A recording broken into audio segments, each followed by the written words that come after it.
Okay, hi guys. So I hope you are at your tea break and you're all still awake by the session. It's already 3.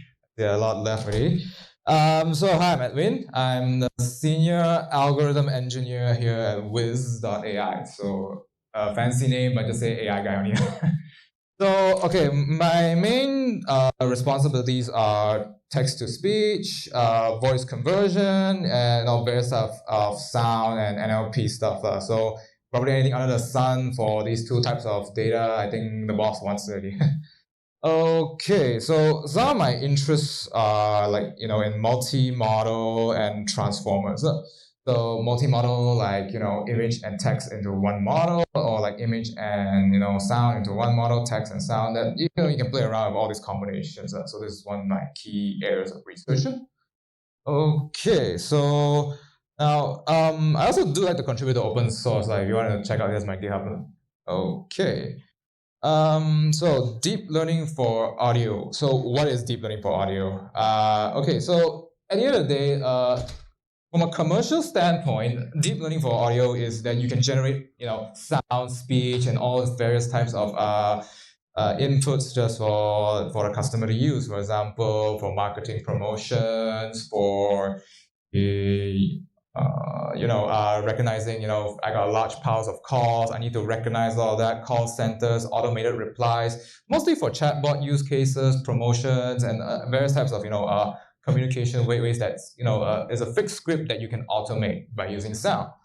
Okay. So some more advanced use cases for, lately I saw on YouTube that you can use, some people don't want to, use their own voice. They use software to, generate all that entire voice out, so they don't have to read it out one by one. They just type out the entire thing and then play along with the video. So it's one of the interesting cases you can see maybe on YouTube, TikTok. Fun fact, we have clients from TikTok as well. Some TikTok influencers, we do have some clients from there. Okay. For an audio, you typically listen, right? You don't typically, how can you visualize an audio? So these are the typical features you have for an audio. Something called waveform, spectrogram, and phonemes. So I'll explain to you what this means soon. But yeah, so at the bottom there is like all the common use cases that you typically see for, especially from a commercial standpoint of how deep learning for audio works. Okay. All right. So for features in audio, typically you can only listen, but in reality, you can actually visualize and see it. So an audio is just basically a signal. So in a signal waveform, all right, you can actually visualize and see what an audio looks like. So for the computers, for the more programming people out there, so for what an audio really looks like for them, it's just a 1D array. All right, it's just a simple 1D array representing your audio. So if you visualize it, it will look something like this.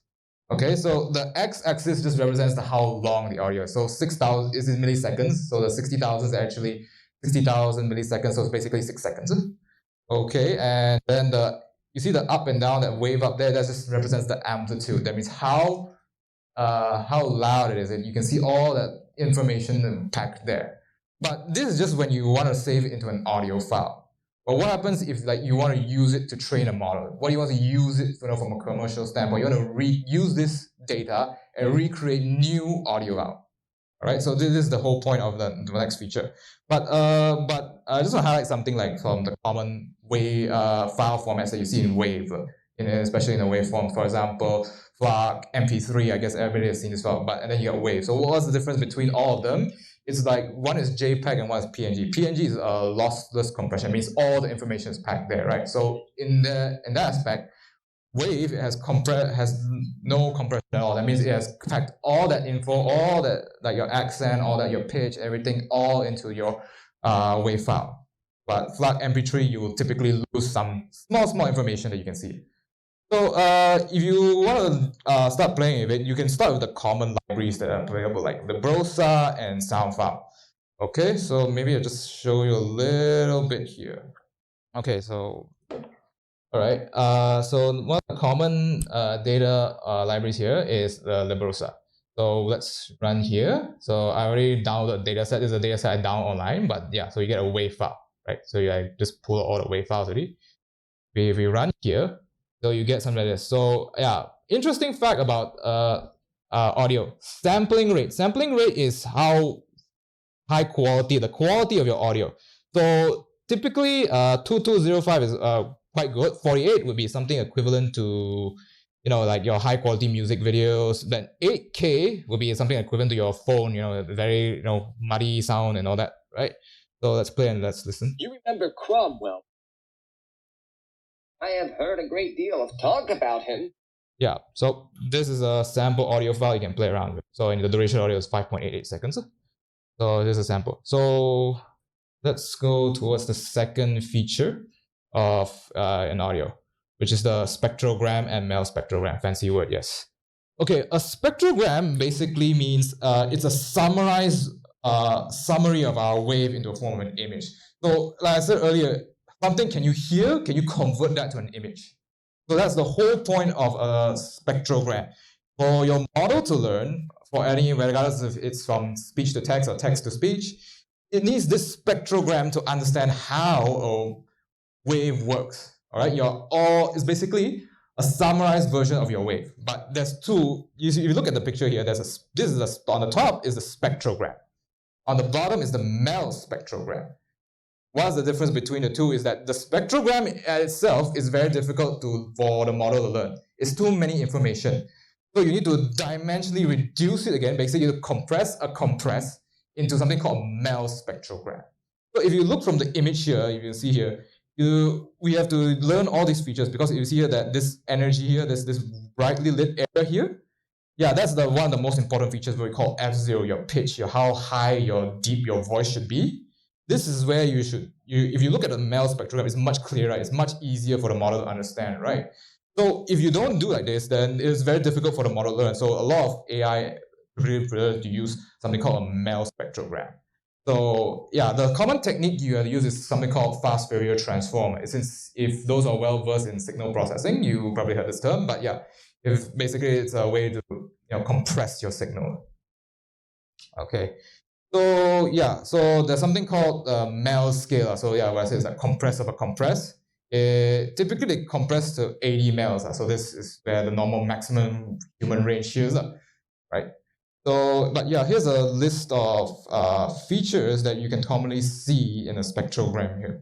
So like, for example, it's just, in a way, it's just similar to your waveform. It's just that it's now compressed into something similar to an image.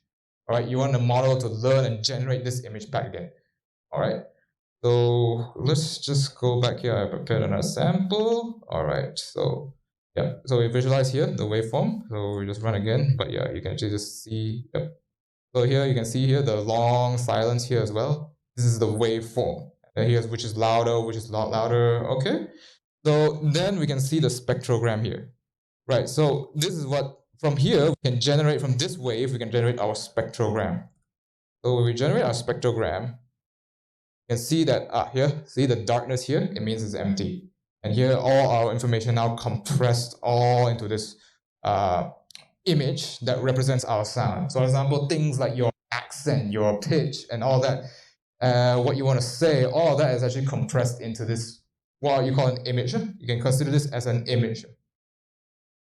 So this is the typical two types of data you can see or features that you can see in audio. So we will use these two features to reproduce back. So there's another key feature, which is phonemes. Okay, phonemes are what you call a unit of sound. Basically, for example, normally for normal text, you say, how are you? Right, for example, I'll take the first example. Basically, what I mean is a unit of sound is that you want to convert that to reduce the number of combinations. So your model is going to learn so many combinations. So H, is it actually H? For example, knee, K-N-E-E, right? But you don't hear the K sound, right? So that's a good thing to pay attention. Phonemes actually convert that to an actual how it reads, because how you type does not necessarily equal to how you read. And also there's another thing is that you have to assign stress to it. Yes, your model can learn how to assign stress to a certain sounds. For example, produce more A stress, B stress. You can stress out that B, make it longer. So phonemes actually can assign this. So basically, it's a special type of, or you can call it phonetics. So it's a special type of symbols that allow your model to produce that sound. So it's very much accurate. All right. So there are various formats to phonemes. This is ARPA. There's IPA and EXAMPA. The ARPA is a bit old. So you see this weird combination of symbols. That's ARPA, right? IPA is actually much closer to English. Actually, a lot of it. For example, let's just go hello by Google. Look at it here. So yeah, look at this. Look at this. Sorry, if you look at it here, if you look at this symbol here, this is actually IPA. It tells you how to read it phonetically. Phonetically means hello. So for example, if you read, there's no double L, right? In reality, if you actually add a double L, it actually has a different reading, right? So reading and reading it out and looking at it is a very different aspect. So that's why we have to use phonemes as a way to represent our sounds in form of text, if you want to summarize the information. So okay, all right. So okay, I ran one sample here. Here, okay. So if we can convert this to a phoneme, so for simplicity, let's just type hello. All right. So I mean, this is an ARPA, so it'll look like this. So 1 means more stressed out on the W, 0 means less stressed out on it. So yeah, typically your phonemes will look like something equivalent to like this. So yeah, so this is how our phonemes would typically look like. All right. Yeah, typically by character. So phonemes are actually by character, so it splits by character. So actually I joined the characters, but I don't know.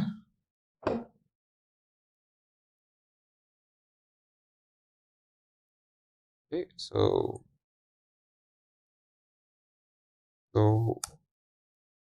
yep. So you see here it's HHAA. So it splits by this. So this is how you get your phonemes. So you typically, after you join together, but typically you either read it like this or you can join together. All right, so this is how the typical library works. Okay, so typically these are the 3 features that you typically have for especially in a text model, text-to-speech model, or sound text model especially.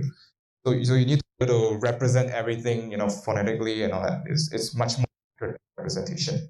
So now we understand our features. Now let's get to the next part. I've only covered until the features, and I haven't covered the actual thing. So let's now join all of it together. We each have a component individually. Now let's join all of it all together. Okay. So here's a typical flow of a TTS model. So first you have your text. Then you convert that to phonemes. You can input normal text as well, depending. Some companies actually prefer to use, normal text, but for our case, we use a lot of phonemes. So it's actually more accurate and much more easier to debug later on. Next, we convert that to a MEL spectrogram. Remember earlier that snapshot of your image, right? So next, we have to convert back to waveform. So that's a typical flow because the MEL spectrogram is just a snapshot of your image, right? A snapshot image of your audio. It's not the actual audio. It's not your actual wave file. So if you want an actual wave file, you need to convert that another step to convert from that MEL spectrogram back to your audio wave file. All right. Okay, so now we have gone to our first model, the spectrogram generator. Okay, so the name of this model is called Tachytron 2. I typically call it TAC2. So the TAC2 model typically generates from your chars, from characters to MEL spectrogram. So if you look at it from the bottom here, that your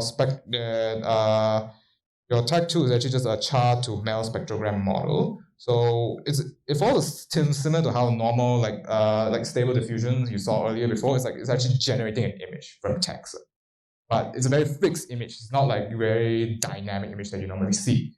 So in other words, the model doesn't have to be very powerful. So that's why a lot of things you can run on CPU. So that's why it's very cost efficient in this case.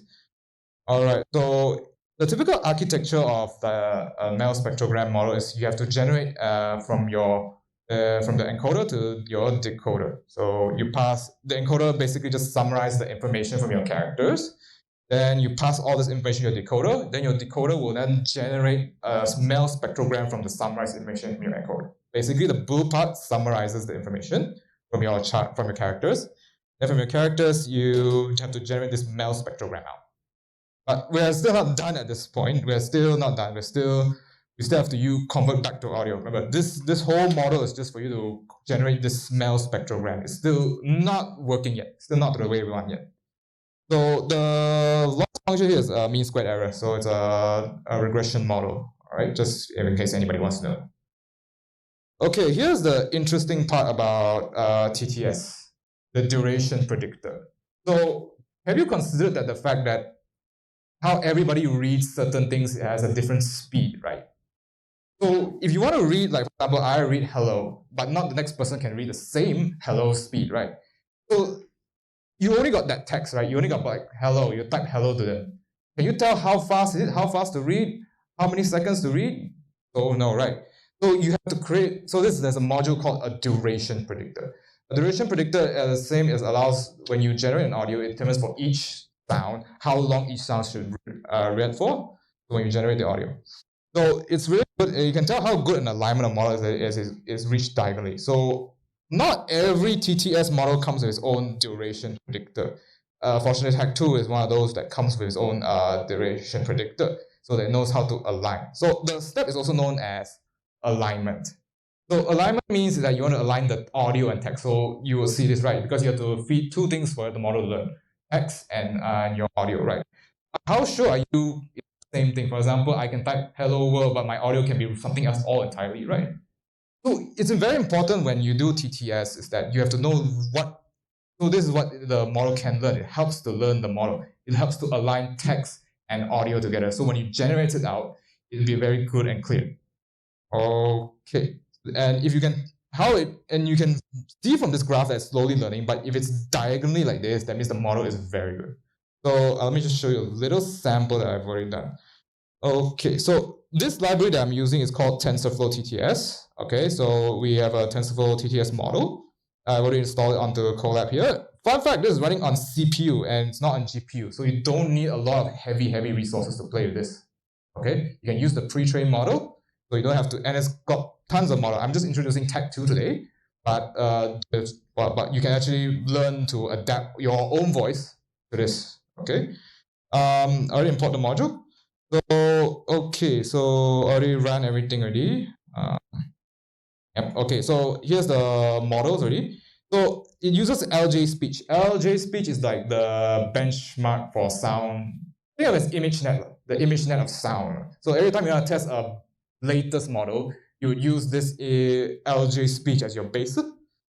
So I already set up Tackathon True. So let's just generate it. Okay. So here, all right. Let's type out something. Anybody want to recommend me a text? No? What am I going to say? Okay. All right. Hello world. All right. Good. Hello world. The famous hello world. Hey, what's your name? Paris. Okay. Thank you. All right. Paris. Okay. All right. So it's generating out. It takes a bit of time, but it's not. You see, but it's done already. Okay. Yep. It's not very good, but since it's trained on this, because I think the word hello world is okay, but the word far is not so clear. But this is your duration, your alignment and your duration. You can see from here. By right, a good one should be going through across like diagonally like this. But something short like this is not very good. But we can just see from our generated MEL spectrogram. Yep. Here is it. Yeah, generate. Hello world probably will be okay, but around here it won't be so good. But okay, but before now we have to do one more step. Okay, we'll do one more step. Right now it's still the spectrogram. See, nothing useful here. Nothing useful. Just we haven't used it to make it a useful product yet. Okay, now we're done with this. Now we're done with the MEL spectrogram part. Now let's add to the final section of the vocoder. Okay, vocoder means voice decoder. Now you're gonna MEL spectrogram. You need to convert that MEL spectrogram back to an audio file, back to an audio wave. So so you might be thinking, why not just convert back? Because you have a mathematical method to convert back without using any AI models to convert back to an audio form, right? Since you've used a NOR. If you actually know, but But here's the hard part, or for me it's a very funny part. Even though I can use a normal Python function to convert audio to MEL spectrogram, I have no Python function to convert MEL spectrogram back to an audio. So that's the part where I have to create a model to convert back MEL spectrogram back to an audio. Now, the funny part about this is like a GAN model, so you're playing guessing games. So that's the part where it's hard to build a TTS model. Because now you have to guess from that MEL spectrogram how you're going to get back an audio. Now that's the hard part where you have to now settle. So then you have to train what we call a vocoder model, or basically it's a GAN model. So you're supposed to, typically GAN models are there to generate an image out, right? From image to image. But in this case, it's a bit special. You're now generating from MEL spectrograms the snapshot of your audio to an actual audio. So sometimes you might get it correct, sometimes you might get it wrong. So this is the hard part, right? Because there's no easy way or no confirmed way to convert back to what you originally wanted. So, and this is two separate modules, right? So if you've known up to now, if you've seen up to now, it's actually two separate modules. One is a model to generate a spectrogram out. Again, that's also a guessing game. From a text to a spectrogram, guessing game. And from your MEL spectrogram back to your audio again, that's playing another guessing game. So if you know how GAN works, it's a generator and discriminator. But fun fact is that your vocoder is language independent. That means I don't have to train on, like, for example, okay, for your MEL spectrogram, you change it on, well, let's say you train on English. But you cannot train on maybe another language, maybe Chinese, Malay, right? You have to train individually each, like Malay, English, and Chinese. But for the vocoder, it's language independent. You can share that. Means I can use this vocoder to decode my MEL spectrogram from maybe Chinese or Malay. So that's the good part about this vocoder. But still, again, might not be so good, but you can get up to a certain level of results. I've tried that so far.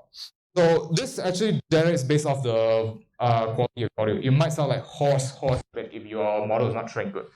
So let's try it out, all right, from the generated audio. Okay, so we run our MEL-GAN model, our vocoder model here on our MEL spectrogram here, see? All right, then we play it out. Okay, we play it out. What do we? Hello world, virus. Yeah, it's not. Yeah, so not very. Virus. Hello world, virus. Yep. So maybe it's not so good. Yeah, but it's not so good. So hello world. Maybe let me just try it better.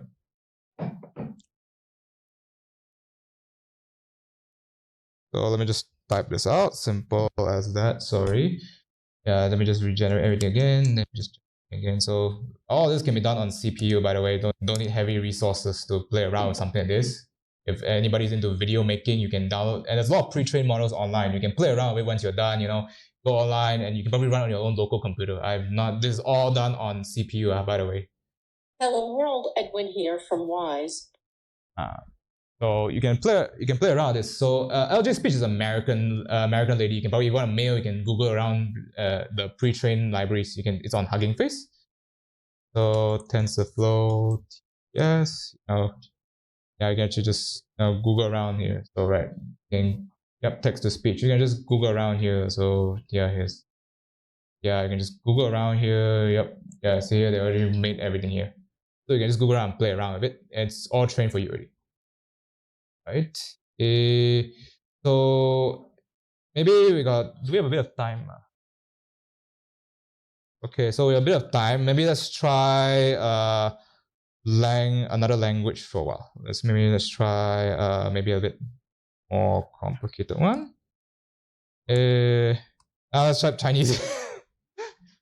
Okay, let's see. I mean, I cannot type exactly Chinese, but I can type phonetically. So every Chinese word I need. So basically, I love you. So, okay. Yeah, so we run. Yeah, not too bad. The alignment looks not too bad. So let's see the MEL spectrogram. Yep, not too bad. Let's see how it sounds like. So if you want to prank somebody, you can use this. Hello world, Edwin here from Wise. We ignite. Sorry, Chinese is bad. Sorry, Chinese is bad. But yeah, so one fun fact, you can just save the audio and send to your friends. You can just do like this, dot write. So dot write. If, for example, you can just save here, audios. So, and we can just put test.wave. Sorry. Right, then the sampling rate is 250. Then we need to put this last one, PCM 16. So, format not recognized. Yeah, ran into a bug. Never mind. Later bug solved. Okay, but yeah, let's just finish up the last slide. Okay. All right, from a commercial perspective. All right, from a commercial perspective, these days I've noticed some clients they just don't want pure text. Lazy. I've met clients or rather the sales have told me like some clients now prefer to talk rather than type out everything. So that's why the company has heavily invested into sound technology. So, for example, some chatbots have, there was one client that wanted, one person with a very deep voice, and also they want certain aspects from it, and it was powered by an LLM. So typically, we have a product that uses LLM's text and reads it out. All right, we developed two custom models, and then we mixed it together. That creates a high quality product. So nowadays, not everybody. Now, if the term I think you can find online is called Audio GPT.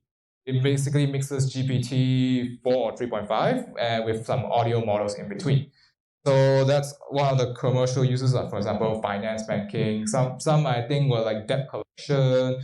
Some include also advertisement. I have known like another case where people have left the company. They need that voice because their advertisements are all run on that voice. So we have developed technology to be able to use only small samples of that voice, and we can generate out new audios of it.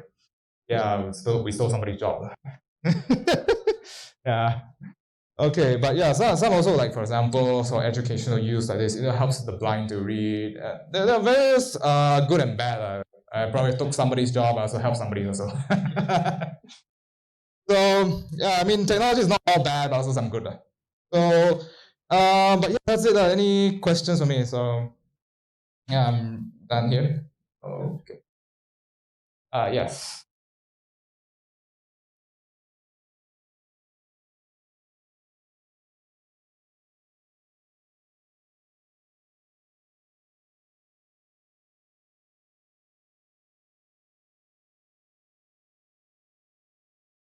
Good question. Okay, first and foremost, our company has all contract one, so we all sign contract first. So no simple pick from people. It's all based on contract one. Right? And some people very picky also. So you cannot simply pick also, I cannot pick a random person. Okay, but there are I noticed online, for example, this is actually very popular in China, and China really loves anime stuff. You actually Google some of this stuff, you can find anime voice actors on this one. All for free. Because anime is online YouTube, just download. You can even some people even transcribe the text for you.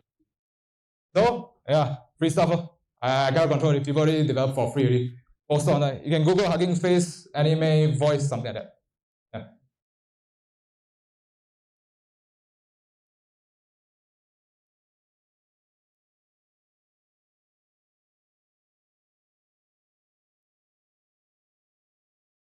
Hmm.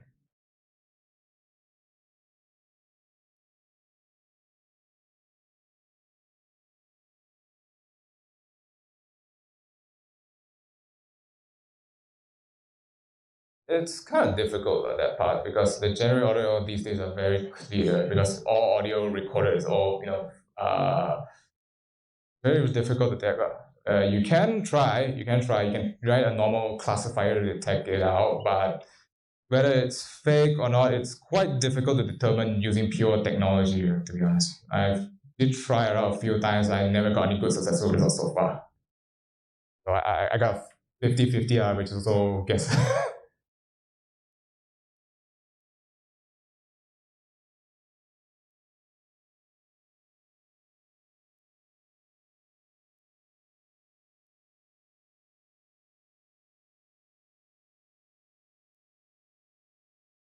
Yeah, fast Fourier transform. So in this case, we typically use cut silencer because or denoising because we get the talents to record, it's not really sound noise free. Like for example, your clothes rustling, like this breath like this. All these small things does affect the model. And so one of the things is to do two things is also the text. They don't actually read everything correctly. So the most important part about this in processing is to make sure that the audio is clean and that aligns with the text. The audio and text align. So these are the two important things I typically pay attention to.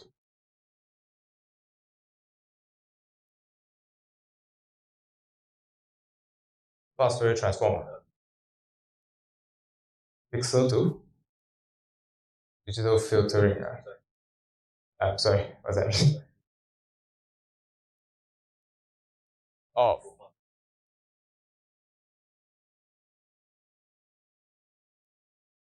sorry, I'm not clear on that part, but I've not used that any of the techniques you mentioned so far.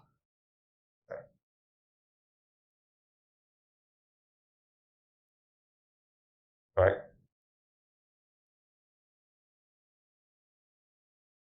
I'm not. I've read a few papers on that, but I'm not sure on the full theory on that. I have not seen any other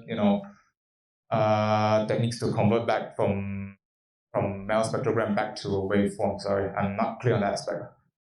So far when I've done my research so far, it's basically we have to use deep learning models to get back that audio.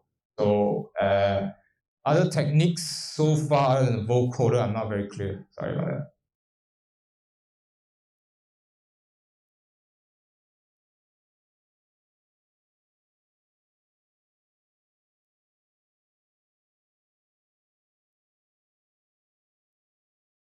Yes, you can use that as you can classify that. For example, this sound is a dog, cat, and all that. So you can actually use that Mel spectrogram as a feature for a CNN and train it and classify it.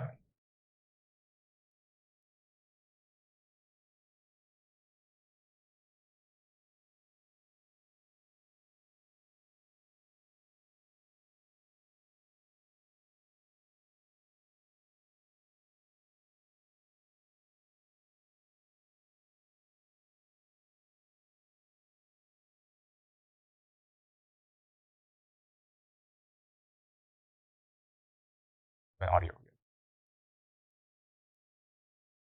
Yes, two separate models. Yeah, there are two separate models.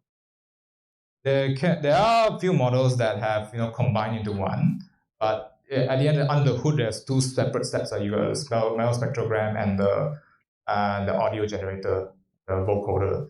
So at the end of the day, it is you're training two different models, two different steps altogether.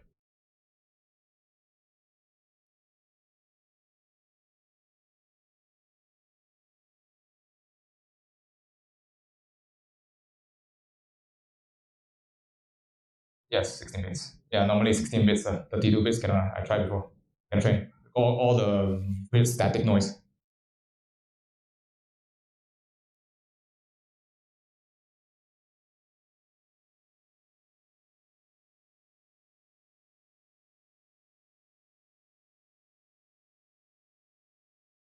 That part not very clear. Sorry. But typically we have to use 16-bit because most models, if I'm not mistaken, most models are only processed in 16-bit. I tried training for 32-bit. You can write out in 32-bit, but you cannot train on 16-bit.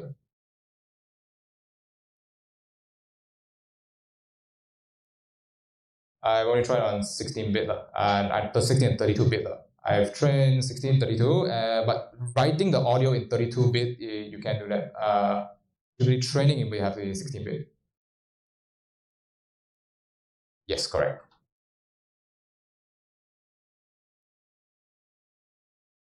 I'm not sure on that. I haven't debugged the whole reason because that time wasn't around. So, because half the time is because we're also very commercialized at this point. So, if it works, we have to quickly deploy it out. So we have customers. So we are somewhere in between research and commercialization. So I am in the R&D department, but the R&D department also has to create commercialized products for the company. So sometimes we have to quickly get the product out. So we cannot really debug all the reasons out from.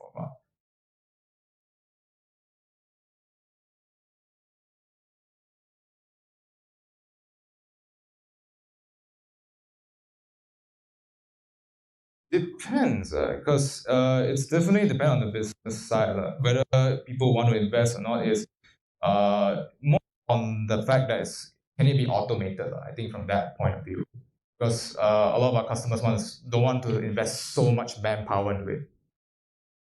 So that's why they invest in this TTS type of stuff, so they can automate this.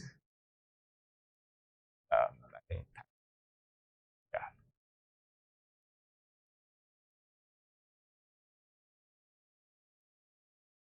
yes, there's TensorFlow TTS here, but there's no but this under the hood TensorFlow TTS is use Keras as well.